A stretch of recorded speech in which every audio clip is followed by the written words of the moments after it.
Hello, this is Dr. Raymond Lamb from the University of British Columbia, and it's my pleasure to welcome you to this final presentation in our series on measurement-based care training.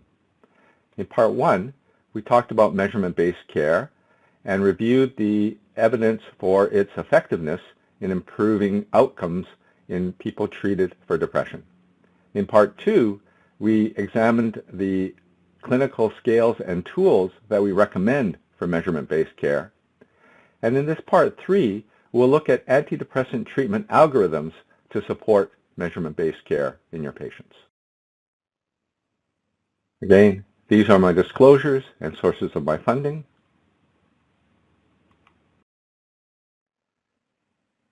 The objectives for this presentation are to describe the rationale for treatment algorithms, to show a simple algorithm for selecting an antidepressant, and then to look at switching and adjunctive strategies when the first antidepressant isn't working well enough. Again, many of these resources are available at our website, workingwithdepression.psychiatry.ubc.ca. Our MBED project looks at an implementation plan for measurement-based care in Shanghai, China. And we have developed resources for the hospital, for patients to use, and for doctors, including this MBC training program, the scales package that we previously described, and now we're talking about the medication algorithm.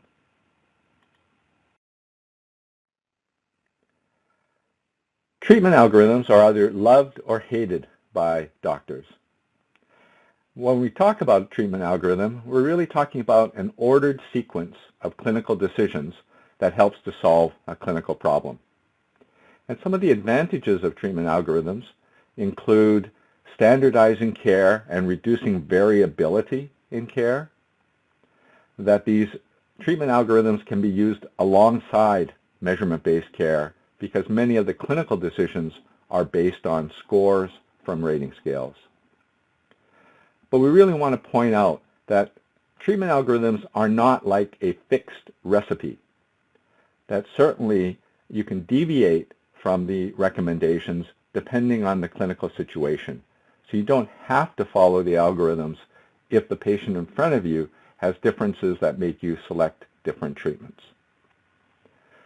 These treatment algorithms are particularly helpful for trainees, residents, and junior doctors to illustrate the important factors to consider in clinical decisions. But I know that many of you viewing this presentation now are actually very experienced doctors, psychiatrists, and so you don't really need a treatment algorithm in terms of selecting medications. However, we'd ask that you look at this presentation, see whether you agree with some of our treatment choices and decisions, and in particular, let us know if you feel that this approach is helpful for more junior physicians. The treatment algorithms that we're discussing are based on the Canadian Network for Mood and Anxiety Treatment Depression Guidelines that were published in 2016 in the Canadian Journal of Psychiatry and are available on our website at canmat.org. This really just illustrates the simplified algorithm that we'll be discussing today, and we'll go over each of the components of this algorithm on a step-by-step basis.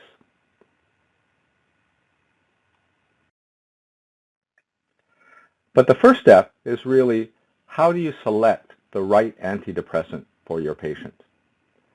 And this isn't really a simple decision because the CANMAT guidelines have shown that there are many first-line recommended antidepressants. In fact, most of the newer second-generation antidepressants are regarded as first-line because they've demonstrated efficacy and tolerability. The second-line medications are really those that have good evidence for efficacy, but probably have issues relating to side effects, or they may be newer medications without as much experience. And the third-line medications really include those that are more difficult, more challenging to use, like monoamine oxidase inhibitors. But how do you choose among the first-line antidepressants? Well, we know that in selecting the antidepressant, we have to consider patient factors, medication factors, and previous treatments that the patient may have had. Let's go over these. When we look at patient factors, for example, we need to consider the clinical features, the symptoms that the patient's experiencing, whether they're having any comorbidities in regards to physical conditions, other medical conditions like diabetes, or whether they have other psychiatric comorbidities. We also have to look at the response and side effects that they may have experienced with previous antidepressants. And then we have to consider patient preference in terms of the decision on which antidepressant to use. There are also medication factors that are important to consider because there are differences among the different antidepressants. We'll talk about some small differences in comparative efficacy among the antidepressants. There are small differences in terms of tolerability and the side effect profile to all the different antidepressants. Importantly, we have to consider potential drug-drug interactions when we're selecting a medication, particularly if the patient is on medications for other conditions. Simplicity of use is important, so medications that can be given once a day and that you don't have to worry the time of day or whether you need to take them with food or not. And then for many of our patients, cost and availability are a particular issue.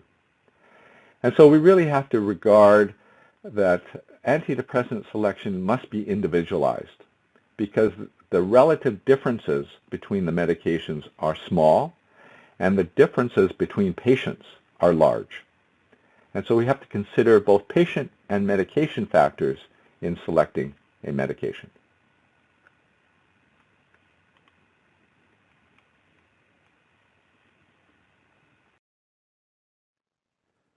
Well, how do we assess differences among antidepressants in efficacy and tolerability? In the CANMAT guidelines, we examine the evidence for superior efficacy based on meta-analyses. And we found that several medications, including escitalopram, mirtazapine, sertraline, and venlafaxine, had good quality evidence, level 1, the highest level, to support some superior efficacy compared to the comparator medications in these meta-analyses. Agomelatine and citalopram had some evidence, not quite as strong, to support their superior efficacy compared to these comparator medications. However, these differences between the medications were quite small. There's only modest superiority for treatment response, about 5 to 6% improved response rates compared to these other medications. However, even a small difference in response could be significant when you consider it from a population perspective. It really means that if you treat 100 patients with one of these medications, you're going to get an extra 5 or 6 people better compared to using these medications. So for that reason, we did feel that there were small differences in efficacy with some antidepressants. In a more recent network meta-analysis comparing 21 antidepressants, it was found that 3 antidepressants had the most favorable profile for both efficacy and acceptability. And these 3 medications were agomelatine, escitalopram, and vortioxetine. So again, based on these network meta-analyses, some support for superior efficacy and tolerability among the different antidepressants. What about other factors that influence antidepressant selection? Well, obviously side effects are important, but the differences in side effect profile among the antidepressants, particularly the second generation antidepressants, are quite small. And it's very clear that doctors have many different opinions about the side effects and whether one medication has more side effects than another. However, we do know that there are differences among the antidepressants in sexual side effects, using scales that specifically assess sexual dysfunction. And so we know that there's a lower risk of sexual side effects with medications like agomelatine, bupropion, desvenlafaxine, mirtazapine, vilazodone, and vortioxetine. Also, in terms of drug-drug interactions, most of the antidepressants don't have clinically significant drug-drug interactions. There's minimal risk with desvenlafaxine, escitalopram, mirtazapine, sertraline, and venlafaxine XR. The antidepressants that you should avoid if you're worried about drug-drug interactions, though, are really fluoxetine and paroxetine, because it's clear that they are potent inhibitors of cytochrome P450 2D6, and that can interact with many medications that are used by patients for other conditions.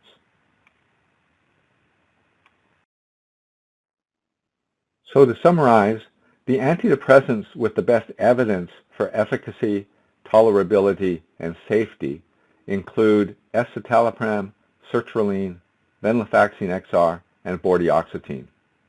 And so 2 SSRIs, an SNRI, and then a novel medication, a multimodal medication among these choices. And so that's why we recommend that in terms of the initial selection of antidepressant, that you consider one of these 4 medications. Let's look at some clinical examples of how to select an antidepressant. In this first scenario, we have a patient with a lot of anxiety. They have anxious worrying alongside some agitation, and as well they have comorbid cardiovascular disease and a family history of bipolar disorder. So even with this limited information, what antidepressant would you select for this patient? Well, we would recommend an SSRI medication like sertraline or escitalopram. And why is that? Well, SNRIs may be slightly more activating than SSRIs, and because this patient is already agitated, we might avoid those. In addition, SNRIs have a slightly higher risk of hypomanic responses, and given the history of bipolar disorder, family history in this patient, you might want to avoid SNRIs as a first choice treatment. In addition, we know that sertraline and escitalopram have demonstrated cardiovascular safety in many studies. And we probably wouldn't use citalopram as our first choice because it's known to have a issue with QTc prolongation. And finally, we'd probably avoid fluoxetine and paroxetine because they have more potential for drug-drug interactions, and this patient is likely on other medications for their cardiovascular disease.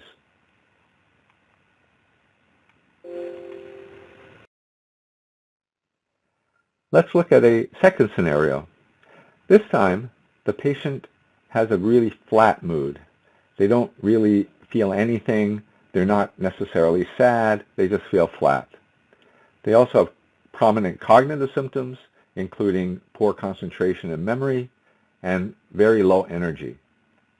This patient has comorbid panic disorder as well as irritable bowel syndrome. So for this patient, what antidepressant would you select? Well, we would recommend, in this case, an SNRI medication like venlafaxine XR or desvenlafaxine. And why is that? Well, SNRIs, again, tend to be more activating with less risk of emotional blunting compared to SSRIs, so may be more selective for this patient. SNRIs are also slightly better than SSRIs in treating cognitive problems and energy problems. Other SNRIs like duloxetine and bupropion may be good for energy, but there's less evidence for their efficacy in anxiety disorders. And given that this patient has a comorbid panic disorder, it seems like we're better off with other SNRIs. And vortioxetine is good for cognitive problems, but there are higher rates of nausea associated with vortioxetine compared to some of these other medications. And that's why we would stay with venlafaxine XR or desvenlafaxine. So I hope those clinical examples can help illustrate how we would choose the first antidepressant for our patients based on some of these clinical features and the medication factors. So once we've selected our first antidepressant, then we need to optimize the dose over the course of acute treatment, which usually lasts 4 to 12 weeks. And in this case, we need to assess the response that the patient's having, any side effects that they might be experiencing, and then any safety issues that might be affecting the patient. Now, when would you increase the dose of the antidepressant? How long would you wait if they were not getting better? Well, in contrast to previous beliefs that it might take up to 8 weeks for antidepressants to start working, there's ample evidence now for early onset of antidepressants within the first 2 to 4 weeks. Early improvement in symptoms, which we define as more than 20% improvement in the depression score, can actually predict the final symptom response at 6 to 12 weeks. Early improvement in symptoms also predicts the final functional improvement in people with depression. And so we can look at lack of early improvement as a clinically useful predictor of lack of response to antidepressant. So that's why we say that less than 20% improvement in the depression score at that early 2 to 4 week mark indicates that the patient will likely have low probability of final response at 6 to 12 weeks. Let's give an example of how we define early improvement. As we mentioned, improvement we've defined as more than 20% reduction in score from baseline. And so in the example here of a PHQ-9 with a baseline score of 15, early improvement really indicates a change in the PHQ-9 score of 3 points or more from baseline. When we define response, we usually define that as 50% or more reduction in depression scores from baseline. So in this case, this would be a score of 8 or more on the PHQ-9 from baseline. And finally, when we define remission, this is a score in the normal or remission range of the scale, which for the PHQ-9 is a score of 0 to 4. And so just to remember that a clinically significant change of 5 points on the PHQ-9 is clinically significant or clinically relevant, whether that's worsening or improvement in the severity of depression.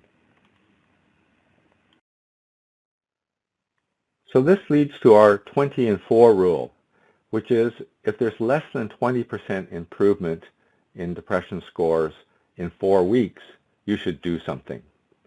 And by do something, we usually mean increasing the dose of the medication, although it might mean adding an adjunctive treatment. Of course, this also depends on factors like severity. If they're more severely depressed, you may not want to wait 4 weeks. You may want to do something, increase the dose at 2 weeks. It also depends on side effects, because if they're experiencing troublesome side effects, you may want to wait a little longer to see if the side effects settle down. It also depends on previous treatment response Again, they may be someone who has been slower to respond in the past. And also you should consider whether there might be a stressful life event that is affecting them and leading to less improvement than you'd expect with the antidepressant. So these factors have to be considered, but generally speaking, we would want to increase the dose of the medication within 4 weeks if the patient is not getting better.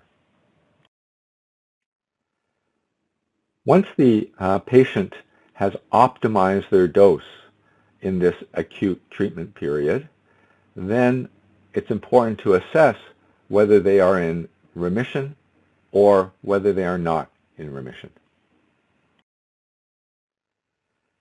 In our CANMAT guidelines, we note that there are 2 phases to treatment of depression. The first acute phase usually lasts 8 to 12 weeks, and the clinical question is really, how do you get patients well? The goals of this phase are really full remission of symptoms and improvement or restoring functioning in these patients. And you can see here that there are a number of activities that support the acute phase of treatment. Once the patient is in symptom remission, then they go into the maintenance phase. And in the maintenance phase, the primary clinical question is, how do you keep them feeling well? And this phase can last 6 to 24 months or longer. The goals of the maintenance phase are to return to full functioning and quality of life, and then to prevent any recurrence of depressive episode. The activities of the maintenance phase seek to optimize functioning and quality of life, as well as to use measurement to monitor for early relapse of symptoms.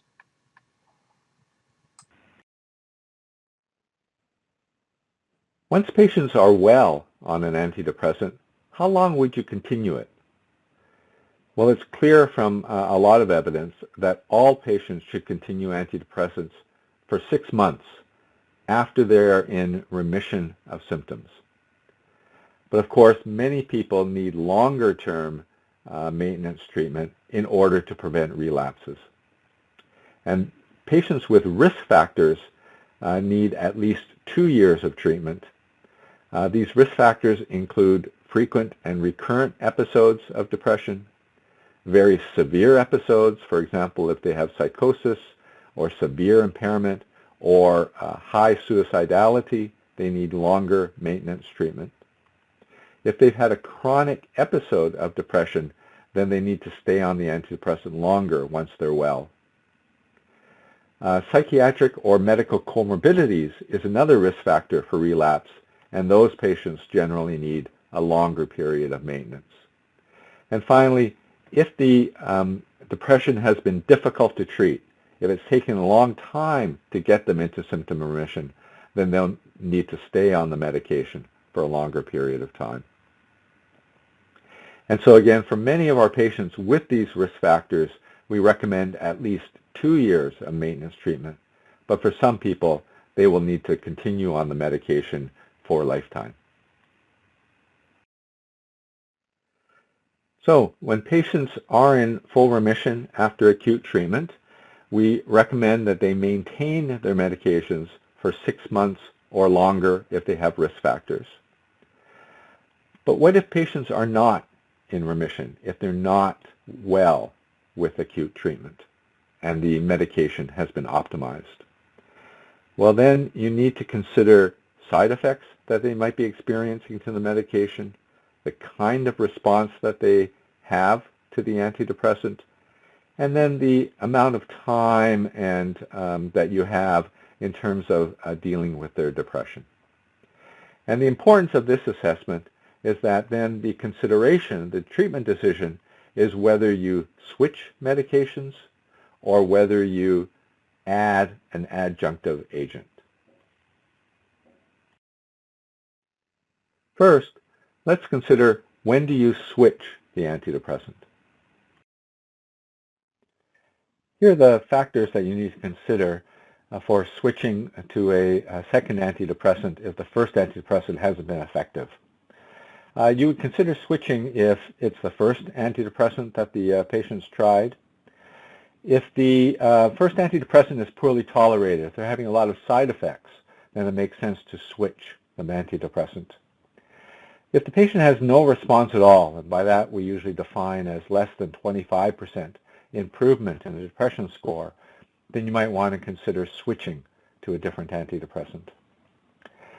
If you have more time to wait for a response, so let's say the patient is getting another treatment like cognitive behavior therapy, you have a little bit more time, then you might consider switching, because some of the add-on strategies work a little faster than switching to another antidepressant. And finally, you need to consider patient preference. So perhaps the patient prefers to switch to a different antidepressant rather than adding on another medication. So if you decide to switch antidepressants, then all things being equal, we'd recommend that you switch to an antidepressant of a different class. And so you would go back to looking at the initial 4 antidepressants and choose another medication that's in a different class than the first antidepressant. But what about adding on an adjunctive medication? When would you consider doing that instead of switching? Here are the factors to consider for adding on an adjunctive medication rather than switching to a different antidepressant. If the patient's failed a couple of medications, then it's less likely that they're going to respond to a single antidepressant, and so it makes more sense to add on an adjunctive agent. If the antidepressant is well tolerated, then add-on is more likely because it's no use adding a medication if the patient's having side effects to the first antidepressant. You may as well switch that medication. More importantly, if they've had a partial response to the first antidepressant, if they've had more than 25% improvement, then it makes sense to add on rather than switching so that you don't lose the benefit of that first medication. It makes more sense to try to boost the effect of the first antidepressant rather than switching to a different one.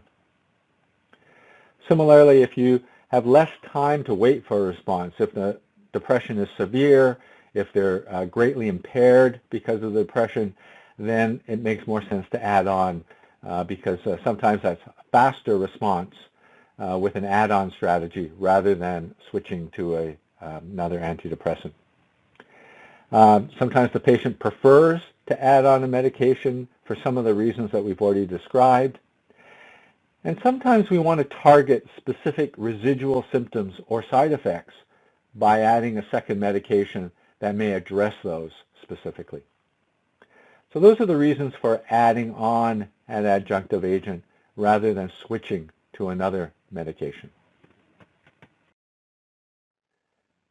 In our CANMAC guidelines, these are the adjunctive strategies for people who have had no response or a partial response to their initial antidepressant. And you can see all of the first-line recommended treatments are atypical antipsychotics: aripiprazole, quetiapine, and risperidone. And that's because there's a great deal of evidence to support the benefit of adding on one of those atypicals to an antidepressant in order to boost the effect. The second-line recommendations include some of the atypical antipsychotics like brexpiprazole that are newer and we don't have as much clinical experience with it, and then olanzapine, which has good evidence to support its efficacy, but because of the metabolic side effects, we have downgraded it to second line. And then there are a number of other second-line medications in which you add on a second antidepressant, like bupropion or mirtazapine. And again, good evidence to support that adding on those specific agents, those specific antidepressants, will help the response when you add it to an antidepressant. It's just that the evidence isn't as clear as with the atypical antipsychotics. Lithium and triiodothyronine, or T3, are included on this list because there is evidence to support their use as adjunctive agents, but most of that evidence is with the older tricyclic antidepressants, and there's much less evidence for adding on those medications to the second generation antidepressants that are more widely used now. And in the third line recommendations, these have much less evidence to support their use. So for example, stimulant medications have very mixed evidence, a lot of negative studies showing that they're not helpful in improving depression, although they may help with concentration and energy. Similarly, other tricyclic antidepressants, very little evidence to support their add-on to a first antidepressant medication.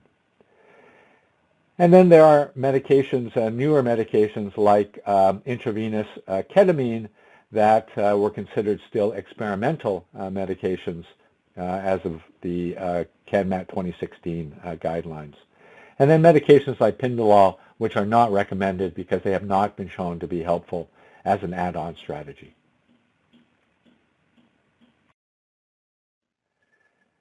This slide shows the dosing recommendations for using atypical antipsychotics as add-on agents to antidepressants. And it's a reminder that we usually use lower doses of these medications as an add-on rather than compared to their use in bipolar disorder or in schizophrenia. And so, for example, aripiprazole, we found that low doses of 2 to 5 milligrams can actually be very helpful when added on to an antidepressant medication. Of course, when we're using atypical antipsychotics, we have to consider the side effect burden of these medications. We have to remember that to look for extrapyramidal side effects like akathisia. Some of these agents have sedative side effects like quetiapine. Some, like risperidone, have hyperprolactinemia. They're all associated with some degree of weight gain and metabolic syndrome compared to antidepressants. And for some medications, you need to consider the risk of QTc prolongation in some patients with risk factors. So again, we have to balance the efficacy of these medications with the additional side effect burden of using more than one medication. So in our simplified algorithm, if you do want to add on a adjunctive medication to the initial antidepressant, then we would recommend one of these 4 medications because of their efficacy and tolerability. And these include aripiprazole, the atypical antipsychotic, bupropion, the noradrenergic antidepressant, mirtazapine, the alpha-1 adrenergic antagonist, and 5-HT2 antagonist antidepressant, and lithium. So one of these would be the recommended adjuncts if you decided to add on a second medication. To give some examples of clinical scenarios for when you would switch versus when you would add on an adjunctive agent, let's look at these 2 scenarios. In the first scenario, we have a patient who's taking sertraline. Their baseline PHQ-9 score is 15, which indicates that they're moderately depressed. Their Sheehan Disability Scale scores were 6, 6, and 6 in each of the work, social, and home domains for a score of 18, which indicates moderate impairment in functioning. They've also shown really a minimal response at the end of optimized treatment with sertraline. So their score is still 14, only a difference of 1 point on the PHQ-9.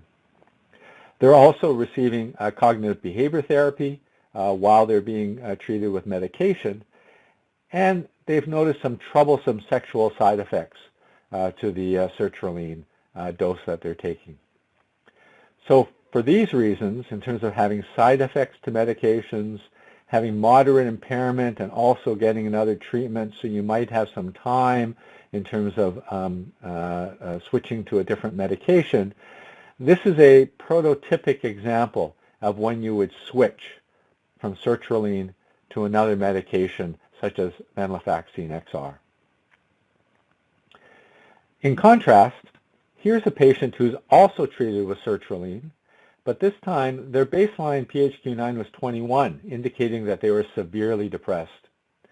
Their Sheehan Disability Scale scores are also very high, 27, indicating severe functional impairment. And this time, even though their PHQ-9 score after treatment with sertraline is 14, same as in our previous treatment, our previous scenario, you can see that this is actually a improvement from the baseline score of 21. They've actually had about a 30% improvement in their score, a partial response.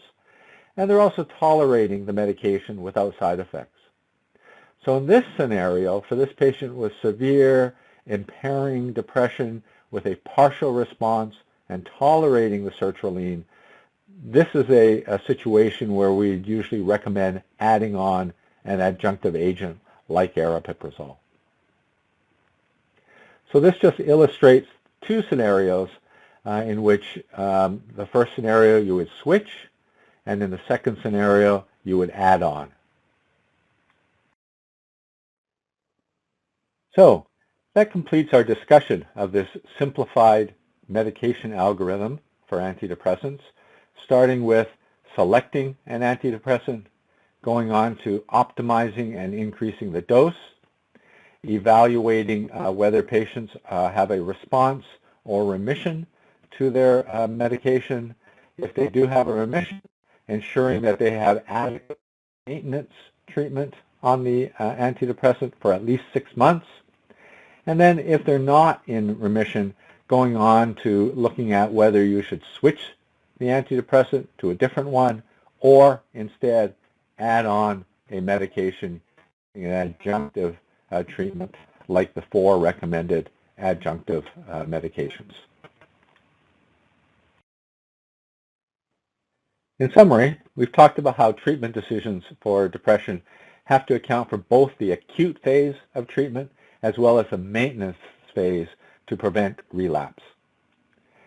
We've discussed how clinical guidelines and algorithms can provide guidance for treatment, but the choice of antidepressant medication depends really on both patient and medication factors that you have to weigh together. And finally, that algorithms and measurement-based care can help identify lack of symptom improvement and symptom remission that can aid you to consider treatment decisions to ensure that patients have an optimal outcome with antidepressant treatment. Thank you very much.